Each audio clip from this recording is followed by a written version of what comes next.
Members of the General Assembly. When Secretary General Hammarskjöld's invitation to address this General Assembly reached me in Bermuda, I was just beginning a series of conferences with the Prime Ministers and Foreign Ministers of Great Britain and of France. Our subject was some of the problems that beset our world. During the remainder of the Bermuda Conference, I had constantly in mind that ahead of me lay a great honor. That honor is mine today, as I stand here privileged to address the General Assembly of the United Nations. At the same time that I appreciate the distinction of addressing you, I have a sense of exhilaration as I look upon this assembly. Never before in history has so much hope for so many people been gathered together in a single organization. Your deliberations and decisions during these somber years have already realized part of those hopes. But the great tests and the great accomplishments still lie ahead. And in the confident expectation of those accomplishments, I would use the office which for the time being I hold to assure you that the government of the United States will remain steadfast in its support of this body. This we shall do in the conviction that you will provide a great share of the wisdom, of the courage, and the faith which can bring to this world lasting peace for all nations and happiness and well-being for all men.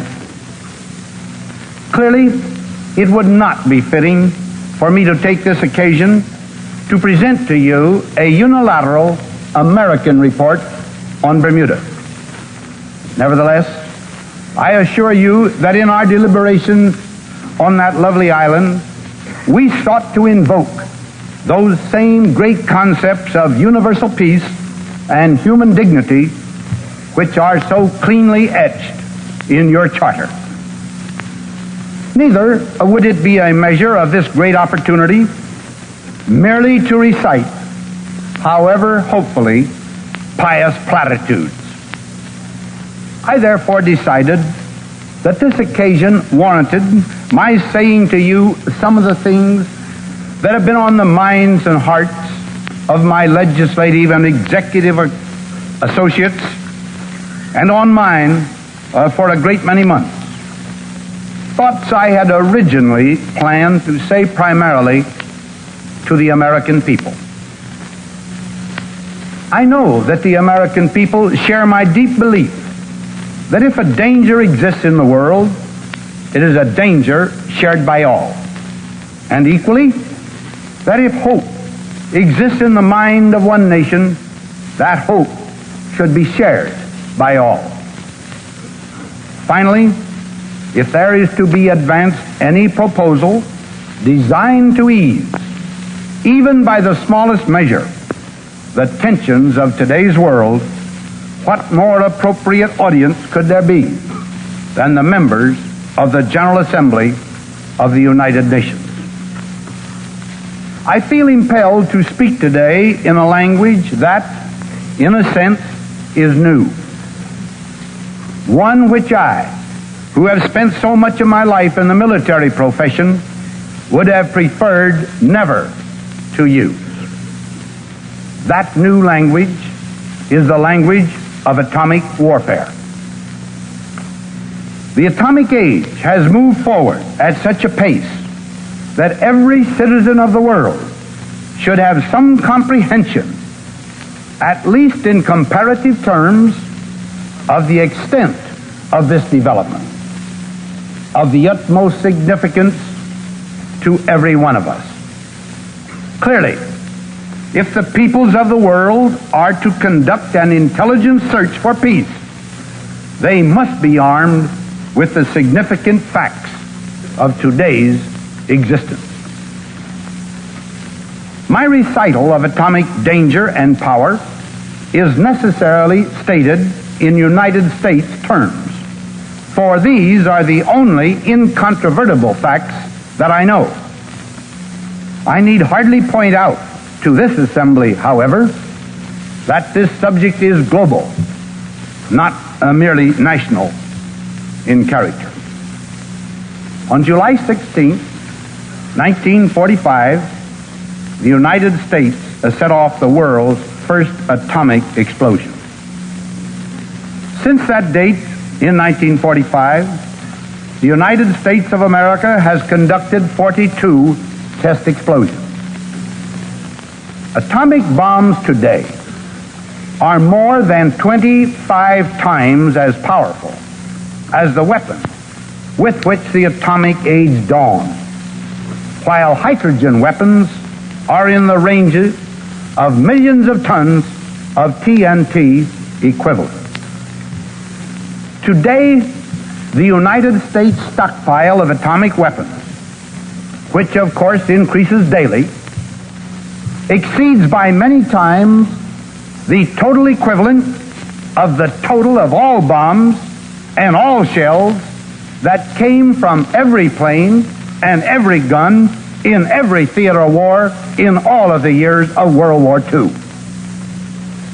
A single air group, whether afloat or land-based, can now deliver to any reachable target a destructive cargo exceeding in power all the bombs that fell on Britain in all of World War II.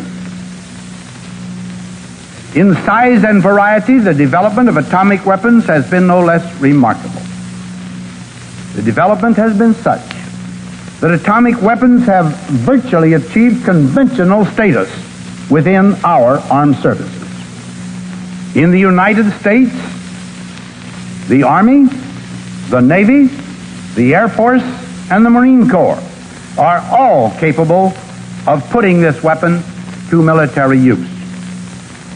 But the dread secret and the fearful engines of atomic might are not ours alone. In the first place, the secret is possessed by our friends and allies, Great Britain and Canada, whose scientific genius made a tremendous contribution to our original discoveries and the designs of atomic bombs. The secret is also known by the Soviet Union. The Soviet Union has informed us that over recent years it has devoted extensive resources to atomic weapons. During this period, the Soviet Union has exploded a series of atomic devices, including at least one involving thermonuclear reactions. If, at one time, the United States possessed what might have been called a monopoly of atomic power, that monopoly ceased to exist several years ago. Therefore, although our earlier start has permitted us to accumulate what is today a great quantitative advantage, the atomic realities of today comprehend two facts of even greater significance. First, the knowledge now possessed by several nations will eventually be shared by others, possibly all others. Second, even a vast superiority in numbers of weapons and a consequent capability of devastating retaliation is no preventive of itself against the fearful material damage and toll of human lives that would be inflicted by surprise aggression. The free world, at least dimly aware of these facts, has naturally embarked on a large program of warning and defense systems. That program will be accelerated and expanded. But let no one think that the expenditure of vast sums for weapons and systems of defense can guarantee absolute safety for the cities and citizens of any nation. The awful arithmetic of the atomic bomb does not permit of any such easy solution.